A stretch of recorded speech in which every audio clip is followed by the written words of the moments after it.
Hello and welcome everybody to the Annuity Straight Talk podcast, episode number 212, More Fiduciary Shenanigans. Welcome. My name is Brian Anderson, the founder and creator of Annuity Straight Talk.com, answering all your retirement questions.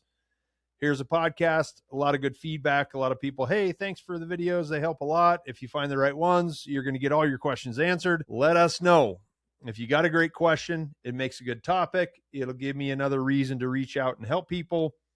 Please like, subscribe, or comment on any of your favorite podcast platforms or on YouTube. Schedule a call with me, top right corner of any page on annuitystraighttalk.com, and I will answer your questions. Today is a really good example of why I'm not just trying to make money on everyone. If I help everybody, then the opportunities for me to make money, make a living, justify doing this are going to come. I adopted that mindset a long time ago. It served me well, and I do just fine. I'm going to share my screen. Visual aid newsletter takes a few minutes to read. If you want to just do it that way, you can get the idea of the story. Try to put an appropriate amount of personality into this. But about a year ago, I think almost exactly a year, I published a podcast warning people about the fiduciary label. It's very important. It's a distinction that implies the highest levels of integrity, and I've seen it abused on far too many occasions. And I think it honestly is. Some advisors will say, oh, I'm a fiduciary. You let your guard down a little bit. Oh, he's going to do the right thing. I don't have to worry about it. They're required to act in your best interest. Why ever challenge that? We're required to. First of all, there's little to no oversight, so it's just somebody's opinion. And I'm telling you to do exactly that. Challenge the assertion, anyone who claims it, because nobody but you can truly determine what's in your best interest. I will say it 1,000 times. You are the only true fiduciary. Here's my new disclaimer. For the purpose of this letter and all others similar, I'm going to make this disclaimer. I'm not talking about all agents and financial advisors who carry the fiduciary label. Clearly, I only hear from the clients of advisors who have not acted in the client's best interest. Clients of good advisors are getting the explanations they need and obviously don't need to seek clarifications from other professionals. When I talk about things like this, I expect true fiduciaries to stand up, pat me on the back and say, thank you for saying it, because those guys are running into the same problems I am. So this story involves two people who claim to be fiduciary advisors. One of them is on the insurance side, one's on the investment side. The guy who made an appointment with me was being pulled between the two, with each of them claiming to have his best interest in mind. So he already owned the annuity. It had underperformed expectations, so he wanted to talk to me about it. It's one that I talk about it a lot, and I don't want to make this about the annuity.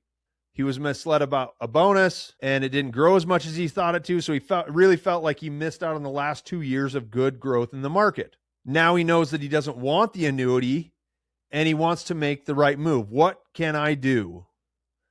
Now, he's got 7 or 8 years until he retires. That date wasn't even firmly decided on. He's like, I'll probably retire at 65. I don't know, right? But he's got plenty of time to figure it out. So a couple years ago, he put 80% of his portfolio into an index annuity. And he told me about this going into his meeting. If you follow me regularly, you're going to know the first question that I ask. What was the point of buying the annuity? Why did you buy it? He couldn't answer. That was a big red flag. He had no true answer for why he owned the annuity. It was an income product that was set to give him guaranteed retirement income, but he said he hadn't really given much thought to how much income he would need.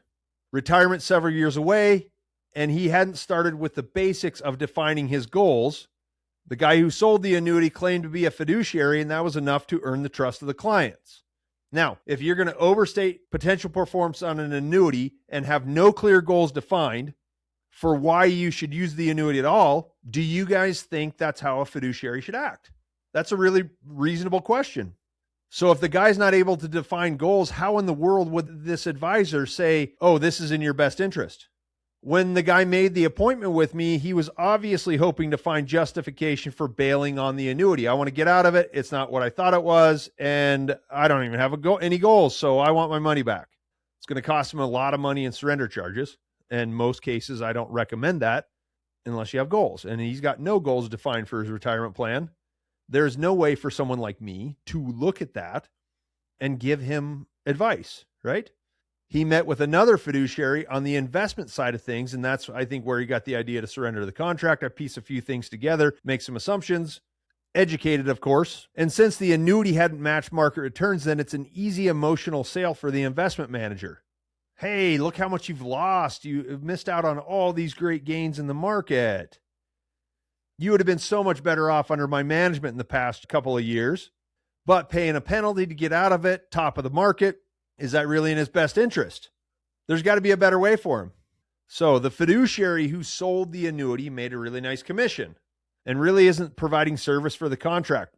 No explanations. Why did this happen? Why did that happen? Goes back to the last podcast about volatility controlled indexes. He illustrated one thing, it didn't perform like it would have done in the past. And now he's got another fiduciary who wants investment management fees, tells him to bail so he can increase his book of business.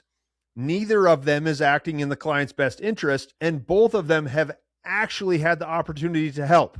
I talked to this guy for a little more than 20 minutes, gave him a couple of ideas how to rationalize it. Now, if I did the right thing for this person, there's no way for me to make money. I identified that early. There's no reason for me to do anything but tell him what I think would be a couple of ways to handle it. My motivation should be beyond question because I'm not trying to make money off of you. I'm trying to help you sort this thing out. So the guy is several years from retirement and also saving a nice chunk of money every year. He has time to figure things out. And the worst possible thing he could do is lose a bunch of money in surrender charges. He doesn't want to lose those surrender charges unless he's got a goal, a purpose of doing it. He needs to define retirement goals first and then slowly work the current annuity into the goals. Since he is unhappy with the contract that he owns, then a free withdrawal each year allows him to incrementally get into other investments. Now, if he does that over time, he can significantly reduce the annuity allocation without making a rash decision right now. And as it develops, he may find that it makes sense to keep part of the annuity for retirement income. Might not be a bad thing to have in parts, but not 80%, right? If he doesn't want to keep the annuity, then he's going to be able to get about 70% of his initial investment out of the contract before it's surrender free. If he wants to get more money into the market, then it's better to do it gradually than all at once. We're at the top of the market. He wants to average into it again. So these are ideas that hit a middle ground for him that are different than the two extremes offered by other people who are obviously looking at what's in it for them. This guy has plenty of things to think about and a variety of options. He gets to decide what he likes best. He is the only fiduciary. It's kind of like watching the news, right? You can find an opinion in news and commentary that supports what you already feel, and that's really easy, right? If you get two differing opinions, you can almost guarantee that neither one of them is right. Somewhere in the middle. I know a lot of good fiduciaries, and I hear a lot that use the label only because they don't want you to question their advice, which is more appropriately called a sales pitch. That is exactly why you should question it and seek a different opinion. Go back to it. If two opinions differ, then there's a good chance that neither one is in your best interest. And you got to find the middle ground or something completely different. I am always going to give you multiple options because only you can decide what you think is best. That's what we're here to do. We present the information, let you make a decision so you decide how you want to participate in the market, how you want annuities to help you in retirement. This has been episode number 212. More fiduciary shenanigans. Happens all the time. Don't trust anyone. Trust yourself. Trust good research, good due diligence, and we've got all the tools for you here to make that happen. If you want to make an appointment with me, top right corner of any page on AnnuityStraightTalk.com. Like, subscribe, or comment in any of your favorite podcast platforms or on YouTube. Share it with your friends. Anybody that's got a different perspective would be good. I'll take it. Please let me know. I appreciate you guys joining me. You guys all have a great day, and I will see you next week for episode number 213. Have a great day. Okay, bye.